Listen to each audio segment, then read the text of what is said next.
Welcome to Leah DTV, where we kiki about reality TV. If you love TV and want to joke and laugh about all the drama you see, hit that subscribe button, baby, and get comfy.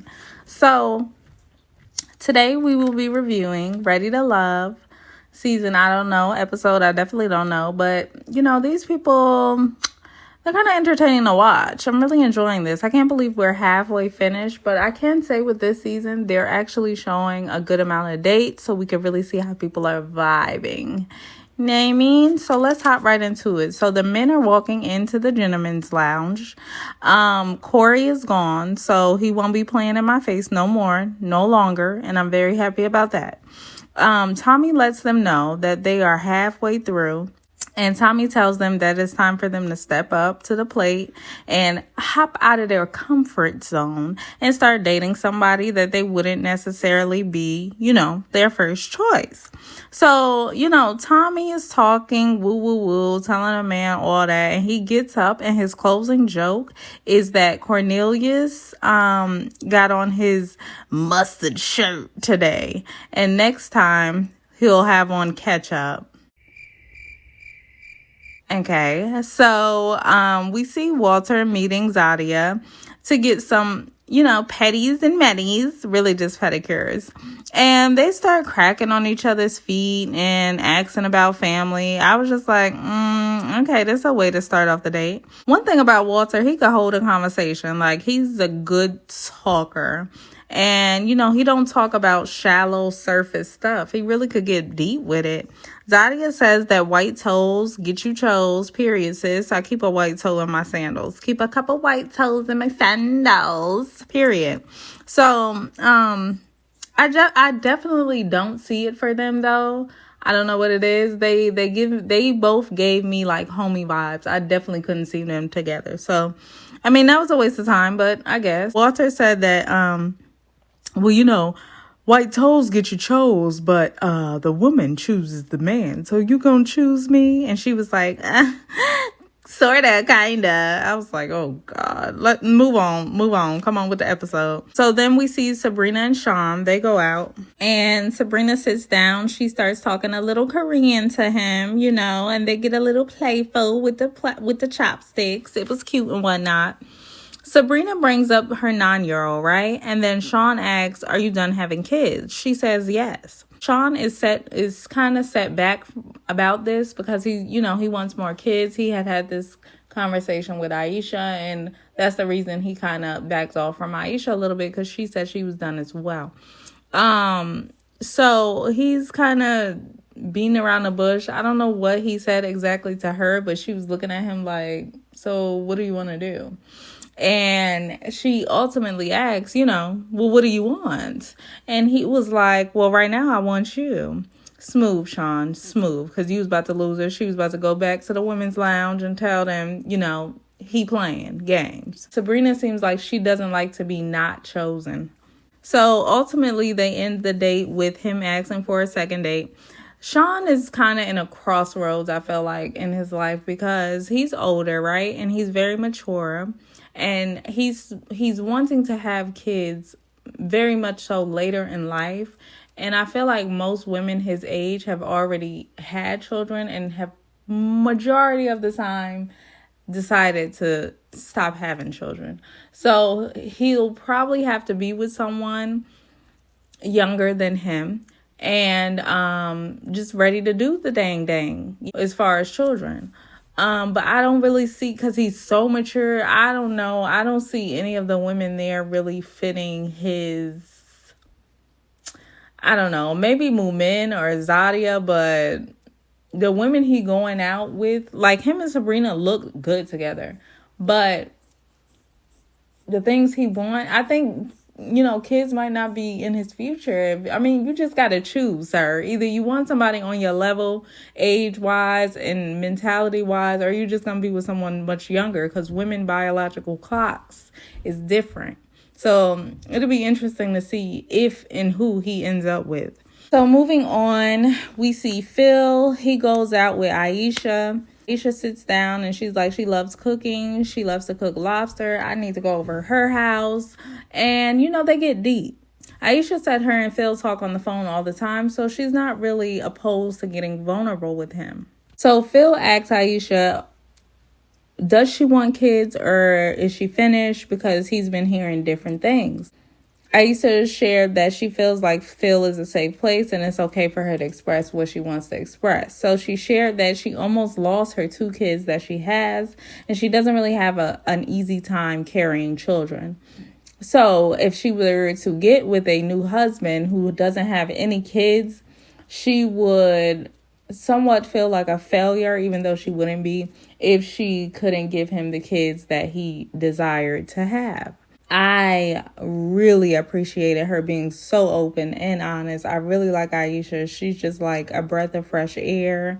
I understand where she was coming from. It kind of almost made me tear up a little bit. I ain't even gonna lie. But, Phil did the right thing. He went over to hug her and console her. So it was really just like a sweet moment. And it made me like Phil a little bit more too. That scene was really necessary and I liked it. So, moving on, let's talk about Naim and Camille. Naim and Camille meet up, and she said, he had on a dashiki, and she had on a Cheetah Girls hat. So I was confused. That's why she was critiquing what he had on. But Naim, he fed her some oysters and whatnot. And immediately when they first met up, I was like, why they even mean, child? It's not a match. It's giving very much friendship. So she asked, do you want kids? And he was like, well, it depends on the woman and, whatever. And she's like, well, how many? He was like, I'll just start with 1. And she asked about finances. And baby, I don't know if that... I don't know if that hit a nerve with Naim, but he ignored her, which is the most... I hate being ignored. That's the most disrespectful thing you could do. So, she was asking questions and he was just egging her, and it was so awkward. But I mean, I wouldn't, if she knows she don't like that man like that, why are you asking about his bank? Is that gonna make you like him more? Because according to you, you like Cornelius. That's your man, right? So what his pockets got to do with anything? I wouldn't have answered either. I'd be like, okay, mind your business. You too much over here. Eat your oysters and, okay, enjoy yourself. Don't be doing too much. He ends the date with calling her crazy, and I agree. And then we see Dante, Frank, Moomin, and Sabrina. They do a double date, cute little date, do some mini golf, and they ate and, chopped it and screwed it. So Dante and Moomin, they would look cute together. I was just standing looking at them. I was like, oh, they would be cute. Sabrina pulls Dante to the side, and I was like, okay, that's weird. I don't see it for them, but when she did that, Dante seen it for them. So I guess Frank is in his element with Moomin. They have a lady and a tramp moment. That was cute or whatever. Dante shared that he has 3 kids with 3 moms. Oh, Jesus. And he was the finest one to me. I don't know what it is, but every time I think a guy is cute on here, he got about 3, 4, 5 baby mamas. And I wouldn't date you, but it's women that will. So you ain't got to worry about me, child. That's a complete turn off. But hey, Sabrina's older. Maybe it's not. She seemed very into it. I guess whatever tickles her fancy. Okay. Frank asked Moomin about celibacy, and Frank said that he was open to waiting if it came to that. He seems like a really nice guy. Frank is not anyone I would, talk to right off the bat, but it shows that you can't judge a book from its cover. And his confidence really makes him even more attractive. Like, I like that he's nice. He's confidence is just oozing out of him. You can't tell him he's not 6 foot tall. You can't. So like, he's warming up my heart just a tad.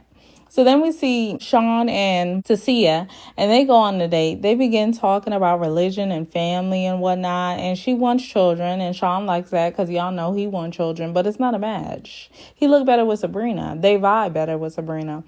I just, I didn't see it for them.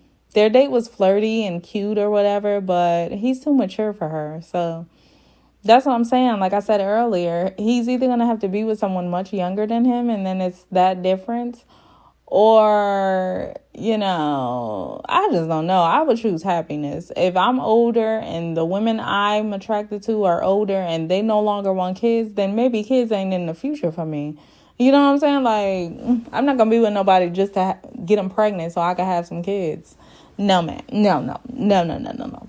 So Courtney and Cornelius go out. They go to taste something, child. I don't know if they was taking rum or they was tasting some rum. So Cornelius seems, a little intimidated by Courtney as he was sitting in the corner of that couch and Courtney was sitting right on top of him. I was just like, he looks very, very uncomfortable.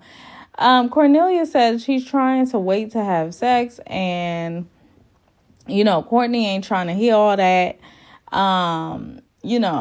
She's just really not for it. I don't think. I think she would have probably had sex with him that day, if needed be.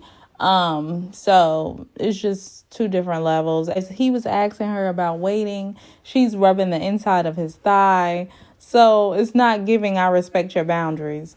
Cornelius definitely wasn't feeling her after that conversation. He was like, I got crazy Camille over there that's willing to wait, so why would I go with her? So yeah, ultimately he chose Camille after that moment. The men meet back up, right? And Walter said that he sees why everybody likes Zadia. Zadia, okay then, girl, pulling them left and right. I see you. But I didn't see their connection. Maybe it was edited out. I got very much dad and daughter from them. His connection with Sabrina didn't change. She's still in his top. And Phil said Aisha moved up after her conversation about children and her hesitance with that. Shawn said, he liked both the ladies he went out with. He's just looking for a baby mama, pretty much. He's trying to insert and impregnate, baby. That's what's going on. Dante connected with Sabrina. Surprisingly, that was a match that blew me. Sabrina, Courtney, Camille, and Tasia, however you say her name, are all in the bottom. A little shocking, huh? So ultimately, Courtney and Camille was the two that they chose needed to be confronted. Dun, dun, dun. So Walter meets with Courtney and Dante meets with Camille. Camille sits down and she's basically giving, why am I here? She snaps her fingers. She's like, I just had class. Let's hurry this thing up. She is so unlikable to me. Like, I don't know what she thinks. Do she think she's the hottest thing that ever came out of the 217? Like, I'm just trying to figure out why she think these men, and Dante is fine, honey. Please believe. Look way better than Cornelius to me. Cornelius and his Eddie Murphy smile is really not it. But according to her, it is it. So anyway, she's being disrespectful, saying, she could have had a Zoom. She could have had a V8, whatever. Anyway, Walter told Courtney she's giving very much homie vibes. And even when they went on their little double date, she was giving homie vibes. So Camille ultimately stays, and Dante's, he scared her ass pretty good. He almost said, you are not ready to go. I like that. Good. Let her shake a little bit. Shake her in her boots. Just a tad. Courtney goes home, unfortunately. Sad for her, but it was nobody there that would really match with her. She's fiery. She needs somebody who can handle her. You know what I'm saying? And I didn't see it for the guys there. Camille's connection with Cornelius ultimately allowed her to stay. It saved her because she ain't connecting with nobody else. So really, she needs to save Cornelius from this time out until the end of the show, because he showed that he gonna hold her down because ain't nobody else like her, period. And they were trying to send her home. So that brings us to the end of the review. If you enjoyed the review, please give me a like. If you have not subscribed yet, please hit the subscribe button and the notification button before you head out. And go ahead and comment what you thought of tonight's episode. We're here to chat. We're here to kiki. We're here to have a good time. So that's what my channel is all about. That's what I'm trying to do. Let me see them comments, y'all. And until my next review, it's been a pleasure, and I'll see you then. Ta-ta.